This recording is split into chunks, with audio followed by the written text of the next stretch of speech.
Hello students, Pramod कर साधो एक बार फिर से आप सभी का स्वागत करता हूं आपके अपने YouTube channel wisdom math academy पर। स्टूडेंट्स, आज हम रिलेशन एंड फंक्शन चैप्टर के अंदर रिफ्लेक्सिव एंड सिमेट्रिक रिलेशन पढ़ेंगे। तो चलिए देर न करते हुए हम आज की क्लास को स्टार्ट करते हैं। अगर हम बात करें सिमेट्रिक रिलेशन की,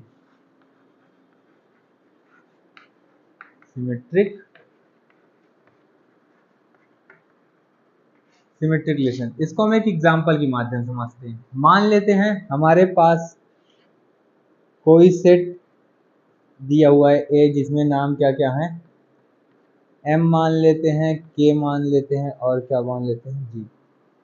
ठीक, इसी का रिलेशन किससे है, इस सेट से है, इसी के सेम सेट से, मतलब एक ही सेट से आपस में रिलेशन है, एम के जी।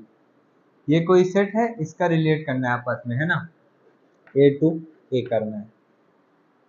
देखिए सिमेट्रिक रिलेशन जो होता है हमारा, मान लीजिए यहाँ एम का रिलेशन किससे है, के से, है ना। एम का रिलेशन किससे है, के से। तो जो के का रिलेशन है उसको भी एम से रिलेट करना चाहिए, जैसे कि यहाँ भी के का रिलेशन एम से होना ही चाहिए, ये होना ही चाहिए। अगर हम मान लेते हैं यहाँ के का रिलेशन जी से है, किससे है, जी से, तो जी जो है उसका रिलेशन भी किससे होना चाहिए, के से होना चाहिए, तभी वो हमारा क्या होगा, सिमेट्रिक होगा।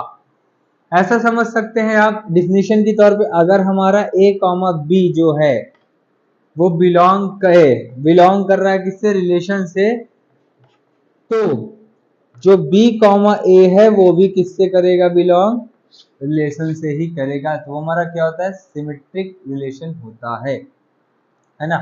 मतलब जैसे एक्स रिलेट कर रहा है वाई से, यहाँ पे है ना, एक्स रिलेट किससे कर रहा है, वाई से, यहाँ भी एक्स। देखिए एक और एग्जांपल समझिए, यहाँ लिखा है एक्स, यहाँ लिखा है वाई, यहाँ लिखा है एक्स, यहाँ लिखा है वाई, है ना।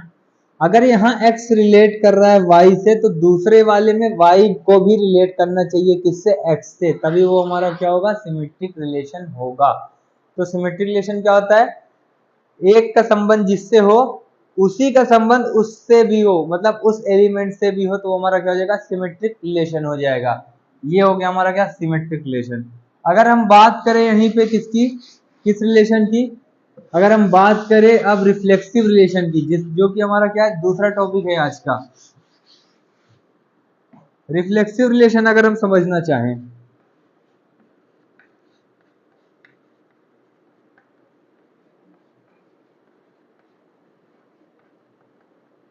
रिफ्लेक्सिव रिलेशन को आप कुछ इस प्रकार समझ सकते हैं कि मतलब उस सेट का संबंध, मतलब उस एलिमेंट का संबंध खुद से हो, केवल खुद से होगा, तो हमारा कौन सा रिलेशन हो जाएगा, रिफ्लेक्सिव रिलेशन। एग्जांपल के तौर पर वही एग्जांपल फिर लेते हैं जो हम पहले लिए थे। क्या लिए थे, उधर एम के जी लिए थे, तो हम यहाँ ले रहे हैं ए बी सी, और इधर भी एक बनाया, यहाँ क्या लिख लिया, ए बी सी।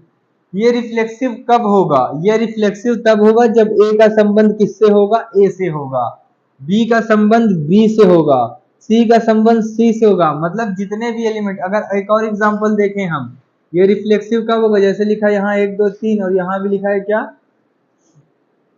3 2 1। ये रिफ्लेक्सिव कब होगा, जब इसका संबंध खुद के एलिमेंट से होगा, मतलब 2 का संबंध 2 से, 3 का संबंध 3 से। ये हमारा कब हो जाएगा वो रिलेशन, रिफ्लेक्सिव रिलेशन। तो रिफ्लेक्सिव रिलेशन को आप कुछ इस प्रकार लिख सकते हैं कि जो x है वो रिलेट कब करेगा, जब सेम खुद हो। x हमारा क्या है, एलिमेंट है। जैसे मान लेते हैं यहाँ x हमारा 2 है, तो यहाँ भी एलिमेंट हमारा क्या आएगा, 2 ही आएगा। तो इस प्रकार से ये कौन सा रिलेशन हो जाएगा, हमारा रिफ्लेक्सिव रिलेशन हो जाएगा। तो ये क्या होते हैं हमारे सिमेट्रिक और रिफ्लेक्सिव रिलेशन एंड फंक्शन के चैप्टर के अंदर। तो इसी के साथ आज की क्लास हमारी यहीं ओवर होती है। आई होप आज की यह क्लास, ये टॉपिक आपको समझ में आया होगा। Thank you.